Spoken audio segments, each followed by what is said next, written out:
This episode is brought to you by Hasa. Liquid is clearly better. Liquid chlorine is the highest purity, works immediately, has no added cyanuric acid or calcium, and it will leave your pool safe, clean, and clear. And by the bottom feeder professional grade battery powered vacuum system. It sucks to clean pools, so cleaning pools sucks less. Get $100 off with code DVB100. This episode is brought to you by Skimmer, the #1 pool service software in North America. With Skimmer, you can streamline your schedule, grow your revenue, and keep your customers coming back with 5-star service. Whether you're a one-person operation or an established team, Skimmer is your partner in success. Visit getskimmer.com/poolguy to try Skimmer for free for 30 days. The Pool Guy Podcast Show. The Pool Guy Podcast Show. The Pool Guy Podcast Show.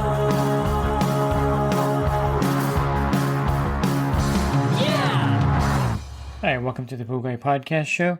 In this episode, I'm going to talk to incompatible chemicals, how this could cause a problem with the pool by mixing certain chemicals together, and of course, there is a danger of a fatality whenever chemicals are mixed together. And I'll go over all of this for you in this podcast so you can stay safe out there.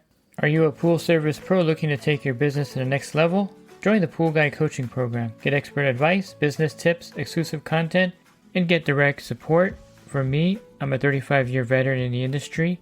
Whether you're starting out or scaling up, I've got the tools to help you succeed. Learn more at swimmingpoollearning.com. In February of 2025, there was a homeowner that was found deceased in his shed in Springfield, and this was attributed to liquid chlorine and acid being mixed together in the shed, causing an overwhelming toxic reaction that, of course, took his life at that point. And if you've ever opened up a trichlor bucket that has water in it, you know that this chemical can be, or this reaction can be very overpowering. It's very much like the mustard gas that they used in World War I in the trench warfare when they were gassing each other. And it can cause pretty severe damage to your lungs as well. One of the members of my group had to see a doctor for a few months after this kind of exposure because he did have lung damage. When he took a deep breath, he had trouble. And this because of the chemical reaction between the acid and the chlorine mixing together, causing the mustard gas kind of scenario with these chemicals mixing together. So I'll spend a little bit talking about trichlor and some dangers with trichlor. And of course, as mentioned, you could have a reaction with the trichlor tablets when you have standing water. This also happens in the inline feeder, so just be careful if you've never been to the pool before and they have an inline trichlor feeder.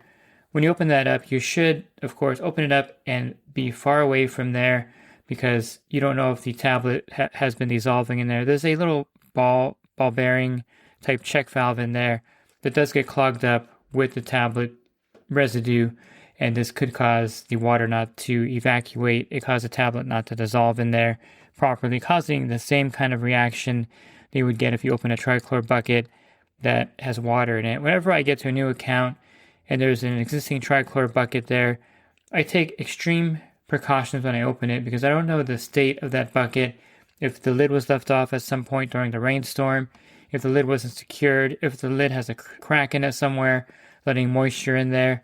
And so whenever I get to an account again with a new trichlor bucket that I'm not familiar with, and even one that I put there, I make sure that I open the bucket and I don't have my head directly over it, because that's when you can have that strong reaction and overpowering where it actually knocks you out, takes your breath away. You're going to be gagging and coughing for a good 2 or 3 minutes to try to catch your breath again. Believe me, I've had this happen to me on maybe a couple of occasions where I had a lot of trouble catching my breath after exposure to the trichlor tablets that were moist or had water in the bucket. You also want to avoid putting the trichlor tablet directly in the skimmer basket. This causes a couple of problems. The first problem you're going to experience is that if the pool somehow wasn't running for a couple of days, let's say customer left in a spa mode, or there was a problem with the pump priming and it just wasn't running, and you open up that skimmer lid with that trichlor tablet sitting in that water that's not moving, you're going to have a similar chemical odor that's overpowering that comes out, Maybe not quite as bad as the inline chlorinator or a bucket of tablets with water in it, but it's still going to be a chemical reaction that can take your breath away. So that's definitely a no-no there. And the other thing that can happen with a trichlor tablet in the skimmer basket is that when the pool turns off, a high concentration of acid water builds up because the trichlor tablet has a pH of around 2, maybe 2.5. And that's a really low pH, by the way, because, anything below 7 starts to get corrosive. And so this little body of water, pocket of water that's in the skimmer basket, maybe for 10 hours while the pool is off, when the pool turns on, that acid water shoots back into the pool, and this could cause some corrosion of the equipment, especially the heat exchange. Check valves can also corrode, and you may even see chemical streaks coming out of the return line. You may see a chemical reaction or burn at the main drain of the pool or the side drains of the pool from this concentrated acid water sitting there and leaking back into the return of the plumbing. So it's not a good idea to put the trichlor tablet in the skimmer. And it's also a very bad idea to have a trichlor tablet in the skimmer and pouring anything in the skimmer like cal hypo, especially if you pour a pound of cal hypo into the skimmer with a trichlor tablet sitting there, and there could be an explosion at that point with the skimmer lid, and it could be a pretty violent explosion. So cal hypo and trichlor definitely don't mix. The same reason why you can't use the cal hypo tablet in a trichlor feeder. The residue in the trichlor feeder will cause that cal hypo tablet to react with the residue of the trichlor and cause somewhat of an explosion. Some can be a large magnitude explosion where the chlorinator explodes, or a small reaction, but nonetheless you're going to have a chemical reaction that can potentially be extremely explosive and fatal. And trichlor can react with liquid chlorine as well, so you don't want to mix those together. You wouldn't want to have a trichlor tablet and pour a gallon of liquid chlorine into the skimmer. You wouldn't want to do that anyway on a regular basis. It doesn't make any sense. So let me recap. Trichlor tablets can have a toxic plume or fumes from the trichlor mixing with any amount of water in the trichlor bucket or the 3-inch chlorinator. You may even have this in a floater if there's a lot of the trichlor residue on the side of it. You do not want to mix trichlor with cal hypo nor liquid chlorine, as an explosion could take place. And you don't want to put a trichlor tablet in a skimmer because the acid in there can react and damage the pool equipment and stain the pool itself. Here are a few others that I've actually seen happen out there, and this is when you have the calcium hardness increaser, calcium chloride. You never want to add that to the pool with any kind of chemical that will react with it as far as changing the pH and alkalinity. So you don't want to use any kind of pH up or alkalinity up while you're using the calcium chloride. So of course avoid bicarb and sodium bicarbonate. Soda ash is also something that can be added to the pool, sodium carbonate, that can also react to this. So what happens when you're doing this is that it causes it to precipitate out of solution, and you're going to have a cloudy pool, and you're going to have this scale on the surface that's really hard to remove. So you definitely don't want to add, again, calcium chloride with any other chemical when you're adding that to raise the calcium hardness in the pool.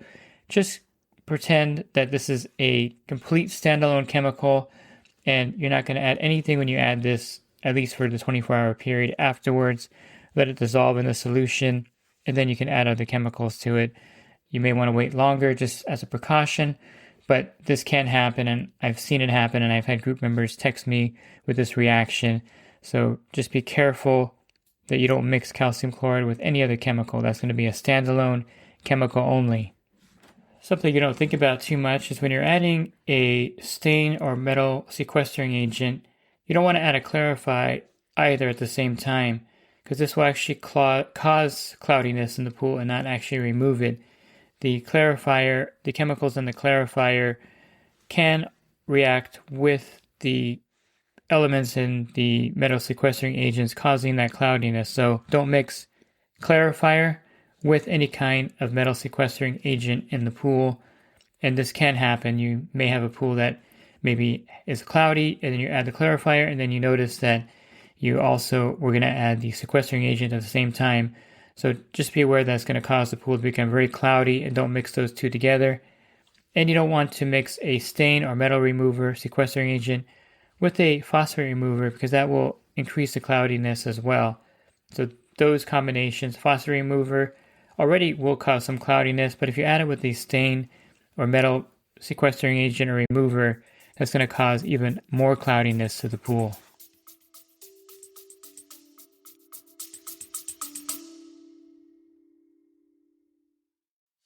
And the Pool Guy Podcast Show has teamed up with UPA to bring you affordable, reliable liability insurance starting at just $64 a month. Get up to $2 million in coverage, and the members of my coaching group get an even lower rate. Protect your business and your peace of mind. Sign up with UPA today by clicking the link in the podcast description. A little side note as well is that you can also overdose the pool with these stain removers, and they also lower the chlorine level in the pool. So just be careful when you're using something like Aquadex Biodex 50. If you see a stain that you want to try to remove with that, and the instructions call for 1 quart per 10,000 gallons or whatever it says based on your pool size, don't overdose that pool. Don't put a gallon of this in the pool, because you're going to have the chlorine zero out, and you're going to have a hard time restoring the chlorine level in that pool, because it does destroy the chlorine level in the pool as it's working. And so this is something to be aware of. And on the flip side, if you're using enzymes in the pool, this has really nothing to do with a dangerous chemical reaction. But what can happen is that if you overdose the pool with enzymes, let's say you are treating the pool and you add 3 times the amount of enzymes that it calls for, you can have a lot of foam in the water. It can look like a bubble bath, because the reaction, the way that the enzyme works is a suffocant, and this will, of course, lower the surface tension. So if you have the spa jets on, or if you have the pool return lines and it's making a lot of turbulence, this will cause the foaming. And the easy cure for this is to get some spa foam down and spray it in there. And this is something that you can easily correct. But if you get to a pool, you notice this problem, it's probably because the pool was overdosed on enzymes, and that's why it's all foamy like that. I've seen some algaecides also create this problem as well. And I assume they do the same thing that the enzymes do. They create the water tension so that the bubbles can form easily on the pool surface. There are some logical storage and transportation safety protocols that you may or you should be aware of. One of them has to do with the hostile returnables. You definitely don't want to put 1 acid container in with 3 liquid chlorine containers in one case. Sometimes if you're running short on space, it may seem logical to say, oh, I'll just take 1 acid with 3 chlorine, I'll put them all in the same case. But as you heard at the very beginning, when the chlorine and acid mix together, let's say the chlorine or the acid, there's a little bit of leakage in there, the bottom of the case has some chlorine, you put the acid in there, use it in the pool, some leakage gets in there, and then it takes only a small amount of these 2 chemicals mixing together to cause that toxic chemical smell.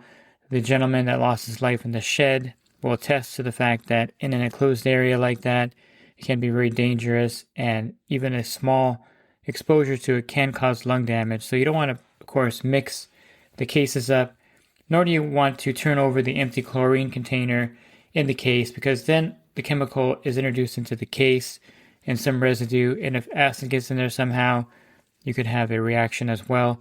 You also want to kind of store the chlorine cases and acid cases with some separation in the bed of your truck, because if you're in a car accident and someone hits the back of your truck, you don't want the acid and chlorine coming together and mixing together. Sometimes that's unavoidable, but it's best to separate the acid and chlorine as far apart. So if you have liquid chlorine, put it at the bottom of your truck and put the acid at the top. I'm kind of guilty of not moving them far enough apart myself, but there can be a chemical reaction with them too close together in the bed of your truck. You also never want to stack 2 of these cases on top of each other in the back of the truck. And I see this when pros pick up their chemicals and there's no room in the truck. They'll just take the chlorine and stack it on top another case of chlorine. Here, the CHP will pull you over for that and give you a ticket. And this is unstable, and if it spills over and tips over, and if you have acid back there, acid residue in the bed, it's going to react to it and cause a problem, a chemical reaction. So don't do that as well. And when you're storing it at the side of the house, of course, keep the acid and chlorine separate from each other. Don't put them in this shed next to each other where they can mix and react with each other. It's kind of common sense, but it's something that you should be aware of. There was an incident here in Hemet, California, where someone blew up I think it was the garage that had all the chemicals stored in. They had to evacuate the neighborhoods. It was a big mess.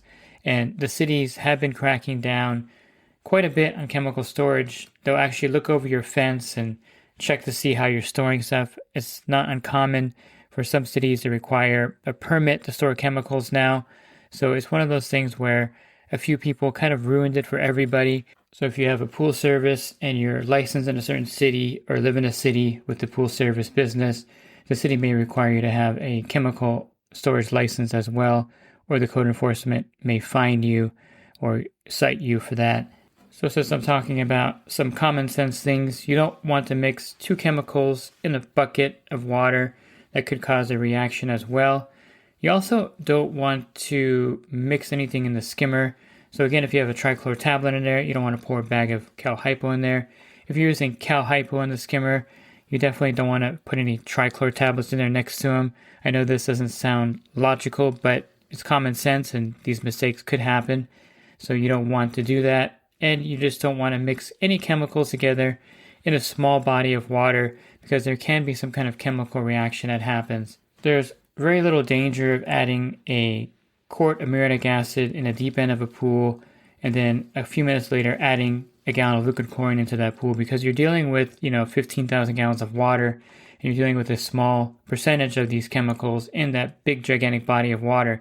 But in a 5-gallon bucket, if you're mixing chemicals in there for whatever reason, doesn't make a lot of sense, but if you do that, you can cause a chemical reaction that could cause an explosion, or it could cause some toxic fumes in the least. So you want to avoid doing that at all costs.